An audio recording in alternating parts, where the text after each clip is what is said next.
Bonjour frères et sœurs. C'est une joie pour moi de revenir.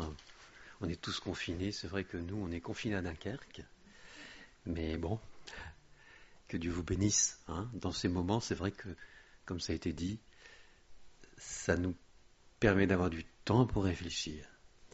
Et ce matin, j'ai envie de vous parler, le titre que je donnerai à ce message, c'est, le Dieu du principe de l'effort. Ça paraît bizarre. Et ce genre de titre, le Dieu du principe de l'effort. Et je voudrais vous interpeller sur le Dieu tout-puissant. Il est tout-puissant ? Bah oui. Vraiment ? Tout-puissant ? Ouais. Et nous avons l'habitude de le dire, et en le disant, on peut peut-être se poser des questions sur sa toute-puissance. Et c'est embêtant parce que,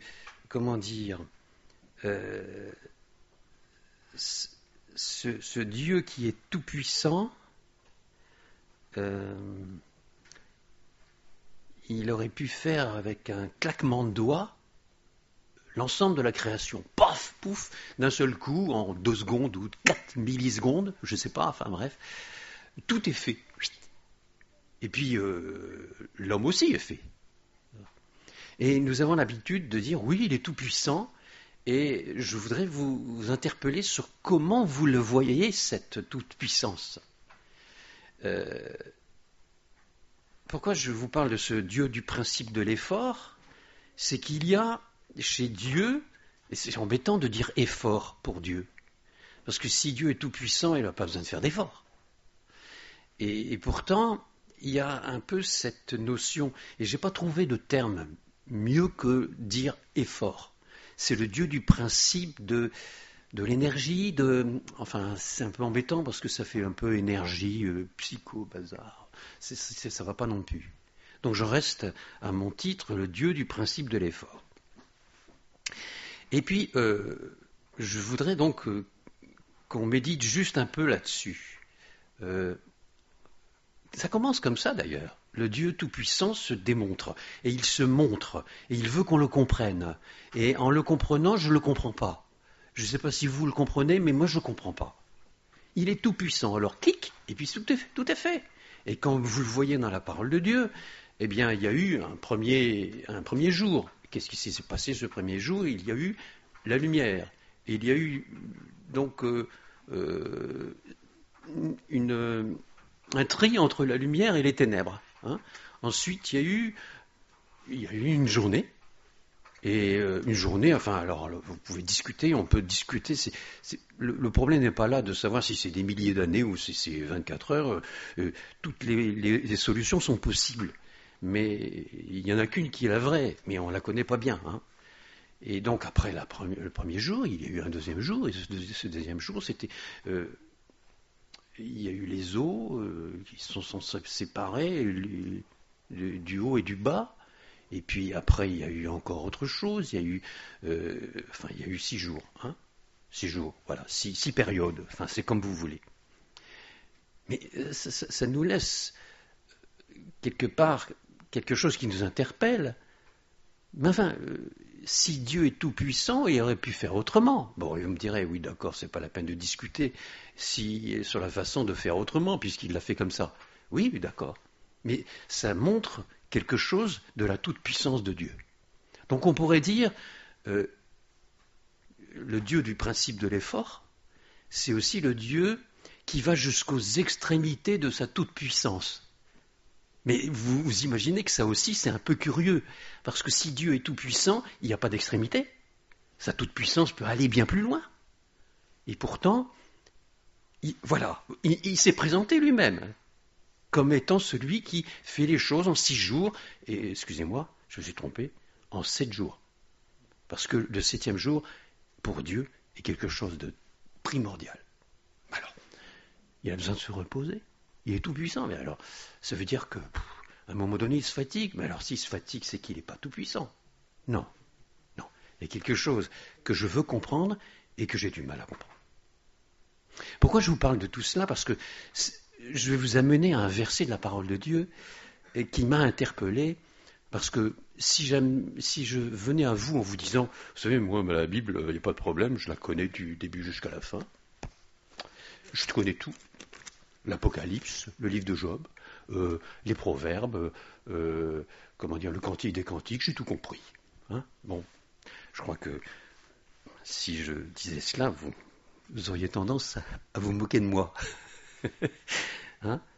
Oui, mais il y a des moments, il y a des versets qui me semblaient absolument connus de ma part, et j'avais plus besoin d'aller potasser dedans, de méditer dessus, et c'est vrai qu'avoir 12 pierres, ça peut être intéressant, d'avoir des moments de méditation en se disant, oui, il faudrait peut-être que je revoie ce que j'ai vu. Est-ce que je l'ai bien compris? Et c'est à cause de ça que je suis arrivé à vous dire le titre de mon message, le Dieu du principe de l'effort. Donc, Dieu va jusqu'aux extrémités de sa toute-puissance, excusez-moi l'expression, ça ne correspond pas vraiment au tout-puissant, mais je suis être humain et je n'arrive pas à faire autrement que de donner des limites qui sont mal définies et avec laquelle j'aimerais que chacun de vous réfléchissiez à cette toute puissance étonnante, n'est-ce pas, qui n'est pas du magicien qui fait un coup de baguette magique, quelque chose qui correspond à la nature même de Dieu. Il est tout puissant et pourtant il est dans le temps. Et il fait des choses bien scandées, serrées, on a l'impression qu'il y a un lien entre les deux. Vous voyez qu'au début c'est la lumière et les ténèbres, et le 4e jour, c'est la création des luminaires. Et on voit qu'il y a des corrélations, il y a des choses à comprendre. Et encore aujourd'hui, à comprendre. Bizarre. Il est bizarre, le Tout-Puissant. Il m'interpelle. Et j'essaie encore de le comprendre, et il veut se faire comprendre. Et en même temps, en voulant se faire comprendre, on aperçoit qu'on n'arrive pas à le comprendre. C'est embêtant. Mais c'est pourtant ce qu'il veut. Que nous le recherchions.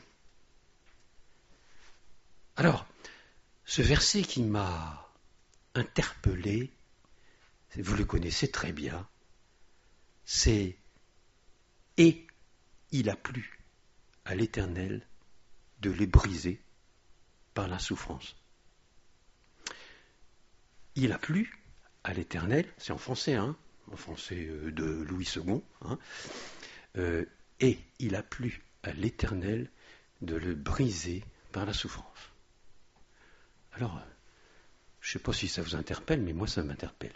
Je suis papa de 4 enfants, et je peux vous dire que ça ne me ferait pas plaisir du tout d'en briser un, pas tous quand même, par la souffrance.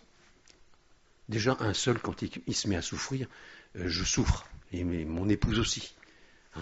On a souffert déjà avec nos enfants, quelquefois à cause d'eux, et quelquefois non pas à cause d'eux, mais parce qu'ils ne vont pas bien. Et qu'ils ne vont pas bien, alors nous on ne va pas bien. Et on souffre. Et là, ce verset, je l'ai depuis toujours, et c'est un verset que vous connaissez, qui est de Ésaïe au chapitre 53 au verset 10. Et qui fait qu'il y a même des juifs, quand ils lisent ce chapitre 53, ils se convertissent. Il y en a qui se convertissent, parce qu'il est marqué avant qu'on a mis son tombeau avec le riche, n'est-ce pas, et qu'il a été méprisé, et comme un agneau destiné à la boucherie. Certains font une corrélation, même sans le vouloir, et ils font une corrélation avec l'existence de ce Christ qui est venu il y a 2000 ans à peu près, et qui semble être le réel Messie. Et certains juifs se convertissent à cause du chapitre 53. Ce qui fait que les rabbins ont trouvé une solution, du 52, ils passent au 54. Comme ça, on n'utilise pas le 53. C'est trop dangereux. Il y a des gens qui se convertissent au christianisme, qui est le christianisme, le symbole de tout l'antisémitisme, disent-ils, de la cause de leur malheur, quoi. C'est pas faux. C'est sûr qu'il y a eu beaucoup dans l'histoire de situations tristes à ce sujet. Alors, Évidemment, comme vous savez que je connais l'hébreu, enfin, je ne connais pas l'hébreu, excusez. Je m'intéresse à l'hébreu, hein, et je vous encourage à le faire aussi. Et je me dis, quand même, Seigneur, tu sais, moi j'ai quand même 4 enfants, ça me fait quand même pas plaisir quand ils souffrent. Alors si jamais en plus je me mets à les faire souffrir, ça va pas vraiment du tout. Écoute Seigneur, je voudrais que tu m'expliques un peu parce que je crois qu'il faut que je potasse là-dessus. Hein. Donc je me suis dit, je vais aller regarder dans l'hébreu, et puis dans le grec, bien sûr, hein, la Septante, si vous voulez. Donc dans l'hébreu, ça donne, alors attendez que je retire mes lunettes parce que je vieillis, excusez-moi, ça donne Vayevai keifetz, dako ekeli imtasimasham, nafshu yirezera, yaerik yamim, vea efetz, veka efetz, yevai beyado yitzlak. Ça donne, mot à mot, ceci. Vayevai, c'est et Yahvé, et, hein, donc ça, c'est quelque chose qui suit les versets précédents, hein, que vous connaissez aussi, bien sûr. Et Yahvé a désiré, a pris plaisir. Hein, donc, Vayevai, Dako, Kefetz, pardon. Vayevai Kefetz, c'est-à-dire, et Yahvé, Kefetz a pris plaisir. Alors moi, je me disais certainement que dans la traduction Louis II, il a fait ce qu'il a pu, ce pauvre homme, enfin, pas si pauvre que ça, mais en tout cas, il a essayé de transmettre ce qui est écrit, n'est-ce pas, sans vouloir masquer quoi que ce soit, mais peut-être que dans l'hébreu, je vais peut-être trouver quelque chose qui va me permettre de dire que ce n'était pas une bonne traduction. Donc, Vayevai Kefes, et Yahvé a pris plaisir. Dako, tak, briser, au, lui, de le briser. Donc, je me suis aperçu que dans l'hébreu, c'était encore la même traduction qu'en français. Vous me direz, ça ne m'a pas étonné du tout. Je me suis dit quand même, le traducteur va essayer quand même de traduire. Hein, bon. Et puis, s'il y a quelque chose, voilà. Bon, je continue. Kefetz et Keli. Il a plu de le briser en le faisant souffrir.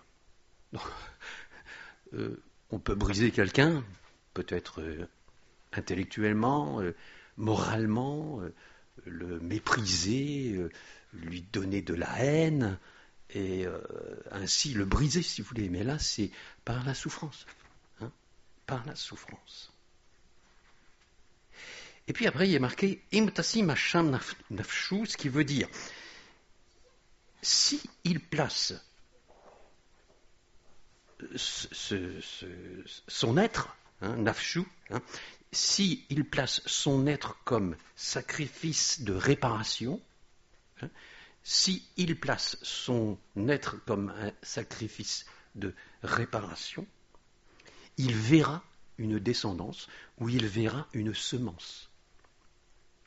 Il prolongera ses jours et le désir de Yahvé par sa main réussira. Je dis, Seigneur, explique-moi un peu, je comprends pas, qu'est-ce qui se passe là? Qu'est-ce qui est dit là? Tu peux pas dire quand même, Seigneur, que tu as brisé ton fils par plaisir, parce que c'est ce qui est marqué. Et c'est là que je me suis aperçu que je ne voyais pas bien cette notion ici qui est dans notre Bible, en hébreu ou n'importe quelle langue. Hein. En fait, c'est Yahvé. Ce n'est pas Dieu le Père, c'est Yahvé. Yahvé, Dieu le Père, Dieu le Fils et Dieu le Saint-Esprit. Alors, le terme Kefetz veut dire il a pris plaisir, mais quand on le regarde dans toutes les occurrences de la Bible, Kefetz est toujours lié à une réflexion sérieuse, mûrement réfléchie, et de dire voilà, nous avons un problème et nous allons trouver une solution. Il y a comme une espèce de colloque, comme une espèce de réunion de crise qui s'est faite. Il y avait le Père, il y avait le Fils, il y avait le Saint-Esprit qui, ensemble, ont pris plaisir, mais avant de prendre plaisir, ils ont, après mûre réflexion, dit « Ouais, c'est ce qu'on va faire. Et ça nous fait plaisir. C'est merveilleux. On va faire ça. C'est ça la solution. La solution, c'est ça. » Alors on me dirait « Oui, d'accord, oui, d'accord. » Mais c'est ça que ça veut dire en fait. Et là, je n'avais pas bien compris. C'est pas le Père qui prend plaisir à faire souffrir son enfant, mais c'est Dieu, le Père, le Fils et le Saint-Esprit qui, de concert, ont dit il faut que ça se passe ainsi. Oui, mais cette réflexion est venue, cette mûre réflexion est venue après une chose grave. Et vous connaissez la chose grave, bien sûr. Hein ? Voilà, qu'est-ce qui s'est passé ? Dieu, le Tout-Puissant, a mis 5 jours ou 5 périodes à faire ce qu'il avait à faire. Et tout ce qu'il a fait, chaque jour, il dit que c'était bon. Enfin, peut-être pas le deuxième jour, il n'est pas marqué. Enfin, je ne crois pas qu'il soit marqué que c'était bon, mais c'est convenu dedans. Hein. Mais non, tous les jours sont bons. Le Tout-Puissant a créé des choses sériées, de manière organisée, et c'était bon. Mais le 6e jour, ce fut plus que bon, on pourrait dire. C'est-à-dire, ce fut très bon. Hein, c'est ce qui est marqué dans la parole de Dieu. Et ce fut très bon, c'était l'être humain. Mâle, avec un accent très grave sur le A.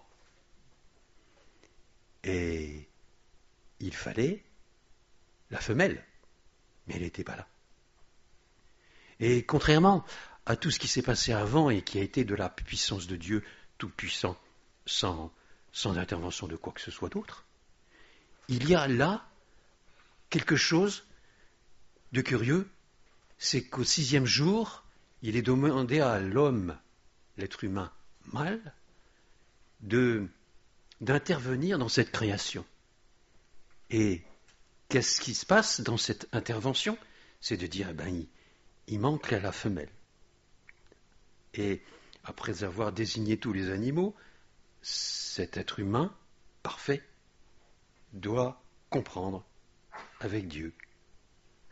Non pas imposé par Dieu et sa toute-puissance, mais de lui-même, Dieu va l'amener à l'éduquer par l'absence et par le fait de comprendre qu'il faut encore quelque chose.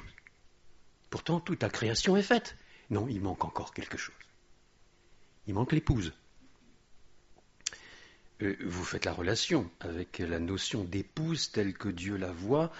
Pour ce qui est de l'épouse spirituelle, l'épouse de Christ, il y a quelque chose qui ressemble. Et nous savons que la femme est le symbole de l'épouse de Christ et que l'homme est le symbole du Dieu Tout-Puissant. Dans une sorte de maquette de la réalité qui va s'amplifier après ces 7 jours et qui va encore se développer. Dieu, dans sa toute-puissance, ou dans l'extrémité de sa toute-puissance, excusez-moi, je reprends des termes que j'arrive pas, j'arrive pas à trouver d'autres termes. Il va jusqu'aux extrémités de sa toute-puissance, et même en étant à l'extrémité de sa toute-puissance, il y a une perspective pour encore quelque chose de plus grand que toute cette toute-puissance manifestée. N'est-ce pas ? Et alors, qu'est-ce qui se passe ? C'est qu'il y a un type très sympathique qui vient les voir et qui leur dit, vous savez, vous pourriez, au lieu de manger de l'arbre de vie et de manger de tous les arbres du jardin, vous pourriez faire quelque chose qui soit encore mieux. Et c'est quelque chose qui serait encore mieux, c'est que sans effort, sans même... parce que quand on parle d'effort à ce moment-là, c'est toujours embêtant parce qu'on pense à la peine. Parce que pour nous, ce qui est de l'effort est toujours lié à la peine. On travaille à la sueur de son front, ou la sueur de ses neurones, je sais pas, ou de ses muscles, et c'est ensuite qu'on en reçoit une récolte, quoi. C'était un peu comme ça avant, mais c'était pas aussi intense et aussi dramatique que maintenant. Le Dieu du principe de l'effort, je ne pense pas qu'il était au bout du premier jour en train de se dire qu'est-ce que j'ai transpiré aujourd'hui, hein? Non, il allait au bout de sa toute-puissance sans être, enfin, ce que je pense que je peux me tromper, hein, enfin, on peut en discuter, mais il n'était pas épuisé. Il n'était pas épuisé. C'est le Tout-Puissant. Et donc, pendant tous ces jours-là, il n'est pas épuisé. Et il arrive quand même à nous dire que le repos est important. Donc nous concevons parfois le repos comme étant quelque chose qui suit l'épuisement ou la peine. Alors que ça fait partie du principe de Dieu, tout-puissant, qui n'est jamais épuisé, qui ne se fatigue, ni ne dort, il ne se fatigue pas. Hein. Sa nature, c'est comme cela. Donc, il nous faut sortir de notre idée que le Shabbat, ou le dimanche pour nous, est un endroit où on va se reposer de la peine que nous avons eue pendant les six premiers jours, enfin, voilà. Non. C'est curieux, hein, c'est le Dieu comme cela. Il est comme cela. Puis quelqu'un vient dire à nos premiers parents, écoutez, ce serait beaucoup plus rentable pour vous. Nous faisons une réunion à 3, vous voyez, et puis c'est une réunion de travail entre nous, n'est-ce pas, une réunion de réflexion, n'est-ce pas. Je pense à vous, moi je suis très intéressé à ce que vous puissiez vous développer, hein, et que ce développement soit pour vous parfait, et que vous puissiez grandir à une vitesse supérieure. La 5e ou la 6e, je sais pas, enfin bref, voilà. Et qu'est-ce qui se passe ? Eh bien, ils sont séduits par l'idée de ne pas faire d'efforts. Ils se disent, nous allons comprendre tout de suite quelque chose qui nous a été interdit. C'est facile, ça va marcher. Vous voyez la façon dont je vous présente les choses. On dit, ils ont désobéi. Oui, bien sûr, ils ont désobéi. Ça, c'est clair. Mais derrière, il y avait un esprit qui était celui du commerce. Je ne devrais pas dire commerce dans le sens légitime du terme. Si vous avez un commerçant qui vous vend un produit, il faut forcément qu'il fasse un petit bénéfice, un bon bénéfice, pour faire fonctionner son système. Il y a les impôts et tout ça, hein, vous connaissez l'affaire, bon. Il y en a qui connaissent plus que d'autres, mais bon, voilà. Et puis, c'est tout à fait légitime. Mais il y a aussi la notion de commerce dans le sens de la magouille. Hein, dans le sens de, si je fais ainsi, je vais gagner quelque chose sans avoir fait d'effort et de manière illégitime. Je vous ai déjà donné des exemples, et dans la parole de Dieu on en parle, on dit qu'il n'y ait pas de fraude, qu'on n'use pas de fraude envers son frère, n'est-ce pas ? Et donc un commerçant qui vend quelque chose à son frère va le faire avec toute légitimité. Mais il ne va pas essayer de faire du 200%, si vous voulez, ou vendre son produit à des coûts prohibitifs. Parce qu'il sait, et le Seigneur lui dit, à ce commerçant chrétien, 2 sortes d'épois, 2 sortes d'effats sont en abomination à l'Éternel. Dieu veut une rectitude dans notre façon de penser. Même si personne ne le sait, on ne va jamais magouiller, tromper quelqu'un. C'est pas possible. On ne veut pas. Parce que c'est pas parce qu'on a Dieu au-dessus de soi, c'est pas parce qu'on a Dieu avec nous qu'on va se dire oh j'ai peur que Dieu me punisse pour la grosse magouille que je vais faire, alors je la fais pas. Non, c'est Dieu voudrait que chez nous, que chez moi, il y ait cette notion d'être juste, de ne pas faire deux poids deux mesures. Je me souviens vous avoir déjà parlé d'un garagiste qui a deux clients. Et puis il y en a un, c'est son pote à lui, et de l'autre côté, c'est un client lambda qui ne connaît pas. Et, ou alors celui qui vend des machines à laver, et puis si c'est son copain, il va dire oh, tu sais, il y a juste une tuyau à remettre, et puis c'est bon, allez, tu me donnes 10 euros, c'est bon, ça correspond au temps de travail que j'ai passé sur ta réparation. Et puis il y a un autre client qui arrive avec le même problème, avec la même voiture, etc., ou le même lave-vaisselle. Et puis là, elle dit, oh, vous savez, votre lave-vaisselle est fichu, quoi. Hein, alors que c'est pas vrai, c'est le même truc. Vous comprenez que la notion du bien, elle a changé en France comme ailleurs depuis que Dieu n'existe plus. Puisque Dieu n'existe pas, faire des affaires, c'est bien. Si je peux me développer mon entreprise, parce que j'ai quand même des ouvriers et des gens à payer, hein, alors si je peux faire 200% sur un bénéfice, sur un truc, je vais le faire. Deux sortes de poids, deux sortes d'effats sont en abomination à l'Éternel. Et c'est ce qui s'est passé avec nos premiers parents. Ils ont été séduits par la désobéissance, mais aussi par l'idée que sans effort, on peut avoir quelque chose. Il y a dans le principe de l'effort, dans le principe du Dieu de l'effort, quelque chose qu'il nous faut toujours saisir. Je ne veux pas dire que c'est une révélation pour vous, mes frères et sœurs, je sais bien que vous connaissez l'Évangile, vous connaissez le Seigneur, vous savez comment il est, comment il fonctionne. Enfin, vous savez, vous êtes comme moi, hein.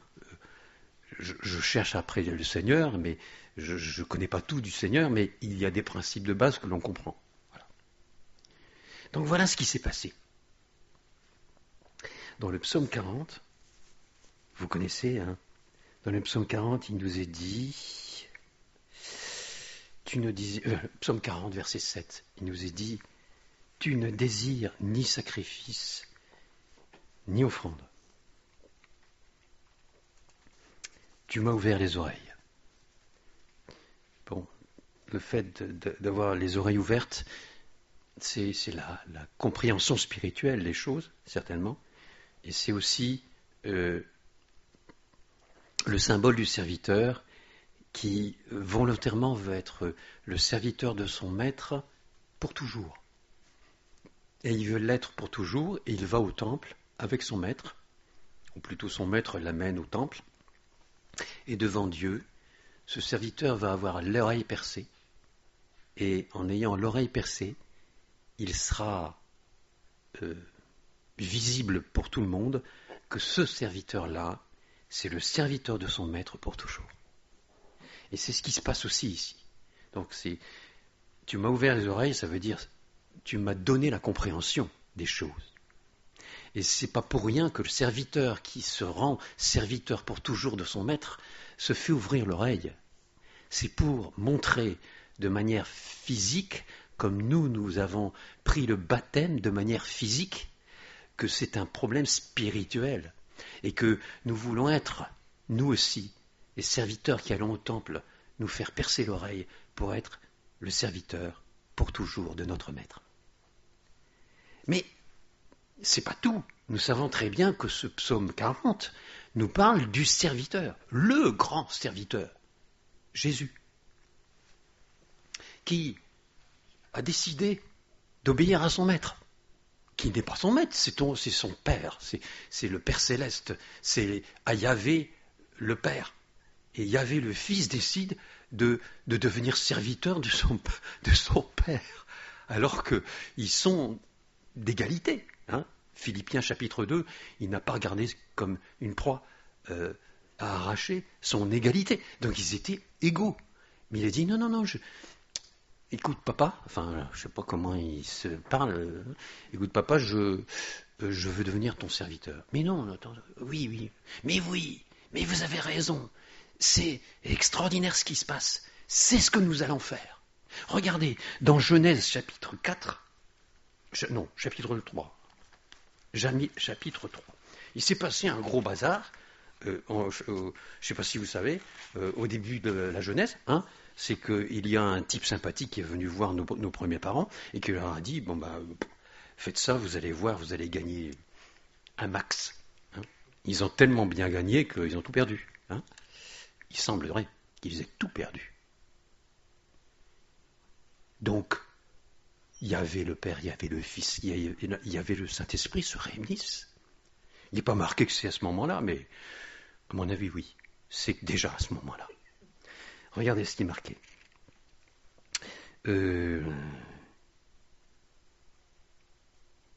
Chapitre 3, verset 22. L'Éternel Dieu dit, voici l'homme est devenu comme l'un de nous, pour la connaissance du bien et du mal. Empêchons-le, maintenant d'avancer sa main, de prendre de l'arbre de vie, d'en manger et de vivre éternellement. Surtout, il ne faut pas qu'il devienne éternel et éternellement pécheur. Il ne faut surtout pas qu'il devienne éternellement pécheur.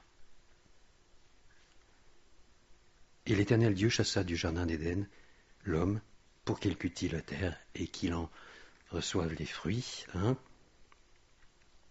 C'est ainsi qu'il chassa Adam et les chérubins, et il mit à l'orient du jardin une épée flamboyante pour garder le chemin de l'arbre de vie. Hein. Et il a mis des chérubins, hein, voilà, qui agitent une épée flamboyante.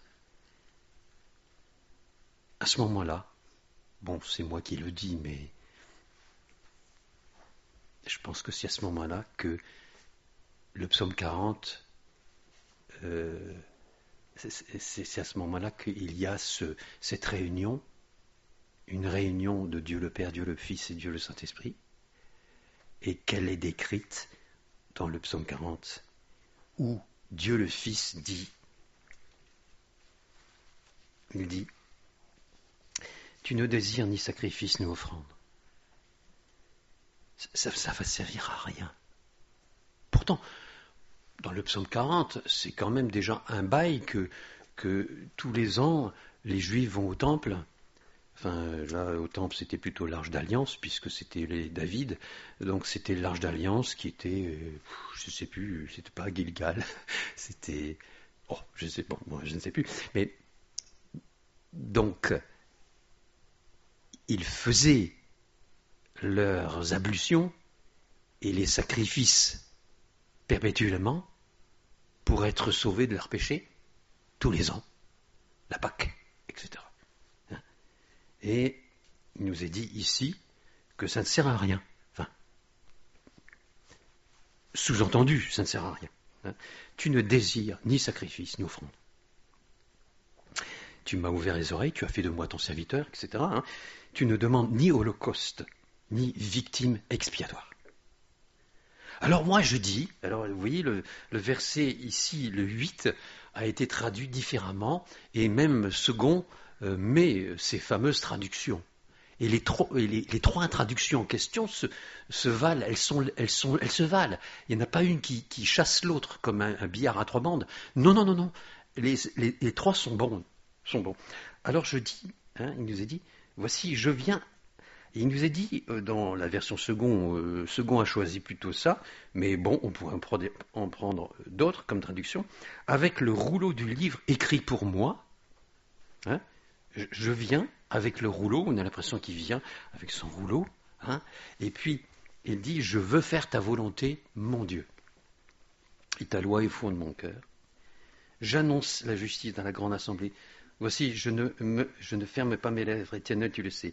Je ne retiens pas dans mon cœur ta justice, je publie ta vérité et ton salut. Je ne cache pas ta bonté et ta fidélité dans la grande assemblée.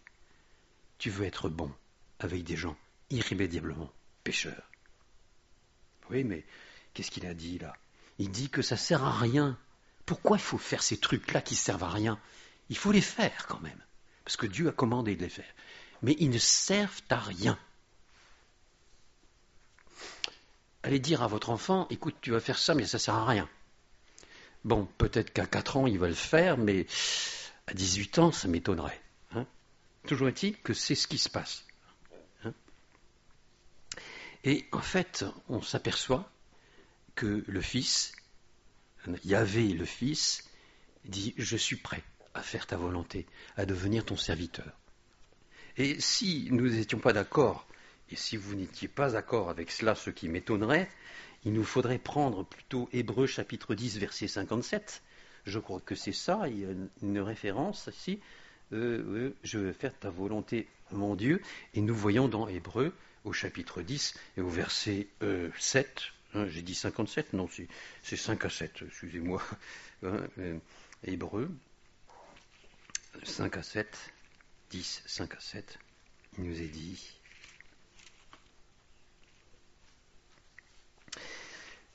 c'est pourquoi Christ, qui entre dans le monde, dit « Tu n'as voulu ni sacrifice ni offrande, mais tu m'as formé un corps. » C'est donc la répétition du psaume 40. « Tu n'as agréé ni holocauste ni sacrifice pour le péché, alors j'ai dit « Voici, je viens. » Dans le rouleau du livre, il est question de moi. Oui, ça c'est une autre traduction. Dans le rouleau du livre. Donc il y a un livre, c'est le livre de vie ou c'est le livre de quelque chose. Il y a un rouleau dont il est fait mention par le Fils, qui dit une chose, c'est que il est concerné, il n'est pas consterné, non, il est concerné par ce rouleau. Et en plus, dans ce rouleau, c'est vraiment de lui qu'on parle. Hein. Et il nous est dit, alors j'ai dit verset 7, Hébreux 17, alors j'ai dit, voici je viens, dans le rouleau du livre, il est question de moi pour faire, ô Dieu, ta volonté. Hein, après avoir dit d'abord tu n'as voulu ni agréé, ni sacrifice, ni offrande, donc l'auteur de l'Épître aux Hébreux dit bien que ces sacrifices ne servaient à rien. Ce qu'on offre selon la loi, il dit ensuite, voici je viens pour faire ta volonté. Il supprime ainsi l'ancien système pour un nouveau. On ne va pas discuter là-dessus, mais c'est là-dessus qu'on s'aperçoit que Ésaïe 53:10 nous dit, voilà, je vous répète, ce que j'ai dit mot à mot sur cette réalité du salut en Jésus-Christ, je ne sais plus, c'est à 11h30 qu'on arrête ou? Oui, bon, alors je suis en retard d'un quart d'heure. Bon, j'arrête bientôt. Dans 1 heure, quoi, après, non, bon, bref. Et Yahvé a mûrement, Yahvé, le Père, le Fils, le Saint-Esprit, ont mûrement désiré qu'il soit brisé par la souffrance. Si il place celui qui est brisé par la souffrance, son être comme sacrifice de réparation, hein, le terme c'est sacrifice de réparation, il va prolonger ses jours. Effectivement, il va ressusciter. Hein, et le désir de Yahvé le Père, le Fils, le Saint-Esprit, à cause de lui, par sa main, à Yahvé le Fils, eh ben, ça va réussir. Donc, si vous voulez, il nous a dit, ça va réussir. C'est-à-dire, ce qui est dit dans Ésaïe 53:10, on a l'impression que c'est ce qui a été décidé dès la fermeture de la vie éternelle par les chérubins dans le jardin d'Éden. Dieu, il est content parce qu'il a trouvé une solution, parce que Dieu n'est jamais pris au dépourvu. Et là, on a l'impression qu'il était vraiment pris au dépourvu. Nous, on l'aurait été, n'est-ce pas? Lui, il n'est pas pris au dépourvu. Il y a le Fils, bien sûr, vous connaissez hein, tout là-dessus. Le Fils qui va payer de sa vie, et c'est prévu dès la chute de l'homme. Donc l'homme, Dieu prévoit qu'il meure physiquement, son corps de matière, là, qui est très malade, le mien en tout cas, et il va permettre que nous ayons un autre être, un être qui sera plus lié à ce péché qui nous enveloppe si facilement. Et je dois confesser que quand j'ai voulu me concentrer sur Isaïe 53:10, j'avais bien sûr la notion du péché, mais comment dire, cette idée que, je ne sais pas si ça vous est déjà arrivé, que finalement on pourrait peut-être faire quelque chose pour aider Dieu. Dieu a fait l'expiation, il a tout fait, mais je pourrais peut-être rajouter un petit peu quelque chose pour que Dieu soit encore plus content, hein, de l'expiation. C'est ce qui se passe dans le système catholique, c'est de croire que par nos œuvres, nous pourrions peut-être quand même contribuer un petit peu à notre salut. Pas beaucoup, mais un peu. Et je pense que ça peut nous-mêmes protestants, hein, qui sommes pourtant héritiers de cette grande réalité que c'est par la foi que nous avons le salut, comme l'a dit Martin Luther. Eh bien, voilà comment ça peut s'insérer dans notre cœur, dans mon cœur. Non, ce grand principe d'Ésaïe 53:10, c'est la mûre réflexion qu'il y a eu dès de cette catastrophe du Jardin d'Éden. Dès la catastrophe du Jardin d'Éden, Dieu avait trouvé une autre solution. Hein. Alors, j'en resterai là. Hein. Nous qui sommes environnés d'une si grande nuée de témoins, c'est ce qui nous est dit dans Hébreux, Hébreux chapitre 12, après l'exemple qui nous est donné dans le chapitre 11 de tous ceux qui ont vu le salut de loin et qui n'ont jamais vécu les bénéfices de ce salut autrement que spirituellement, et que matériellement ils ne l'ont pas vraiment vécu. Certains ont été lapidés, d'autres sciés, d'autres torturés, hein, et qui ont regardé, qui ont salué de loin, comme Abraham. Hein, voilà. Et il nous est dit, après tout cela, nous, chapitre 12 du livre des Hébreux, nous aussi, nous sommes environnés d'une si grande nuée de témoins.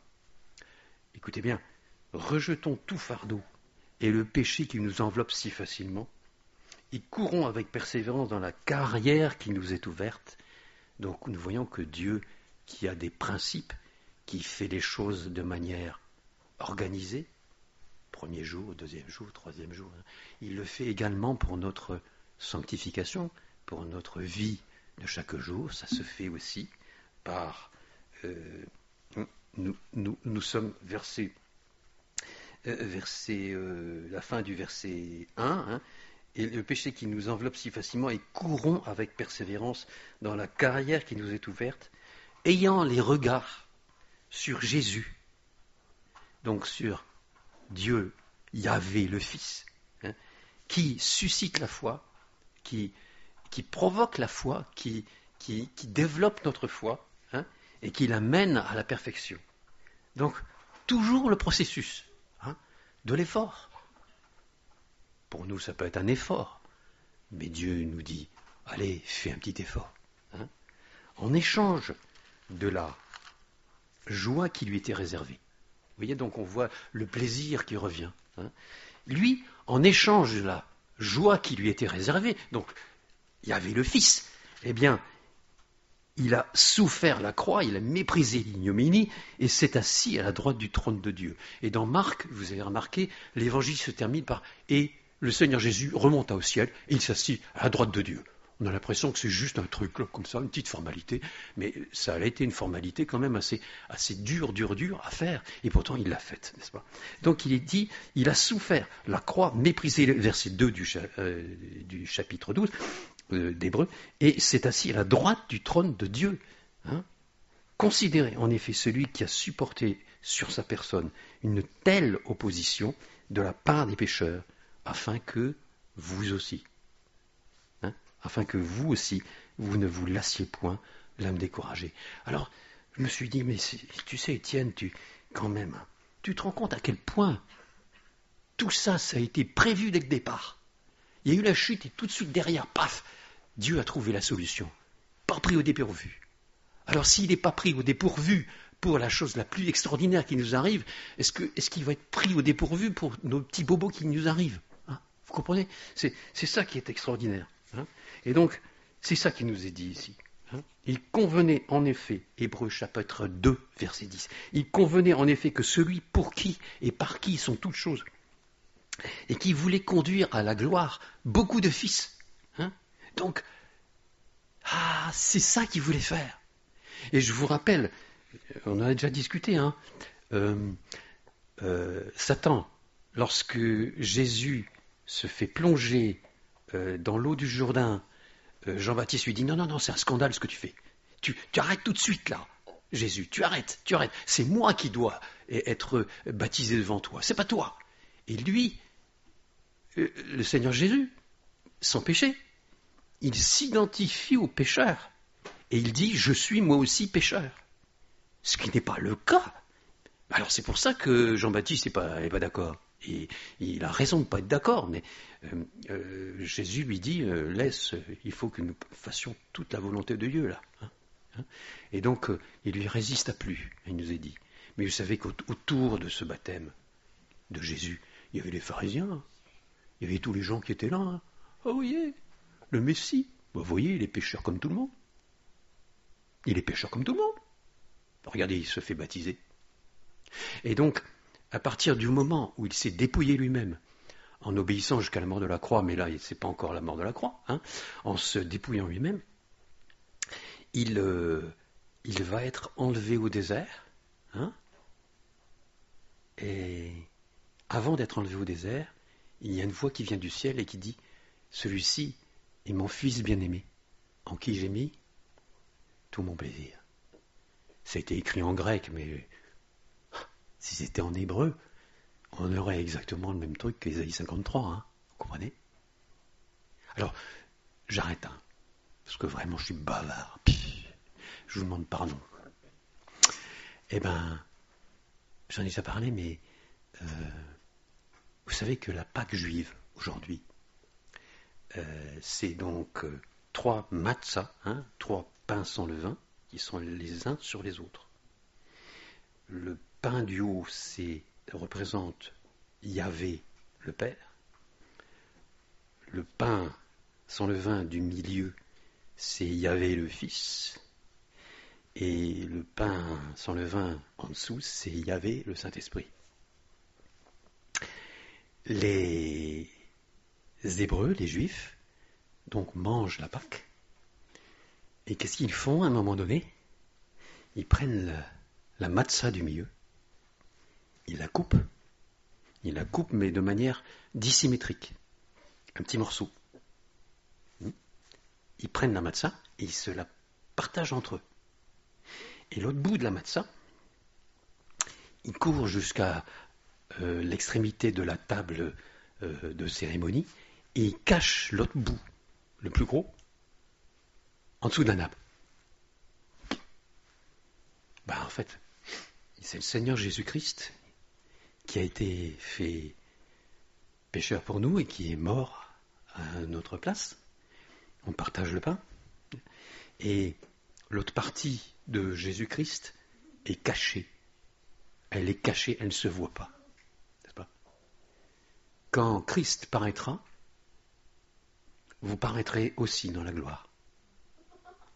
Vous avez même la Pâque juive, aujourd'hui, de ceux qui sont en train de la partager quand c'est la Pâque juive, des symboles qui ressemblent bigrement à l'œuvre de Jésus-Christ, qu'il a faite à la croix, mais qui était déjà prévue dès avant la fondation du monde. Voilà, excusez-moi, je vais m'arrêter là parce que j'ai encore plein de trucs à vous dire, mais on va quand même s'arrêter. Voilà.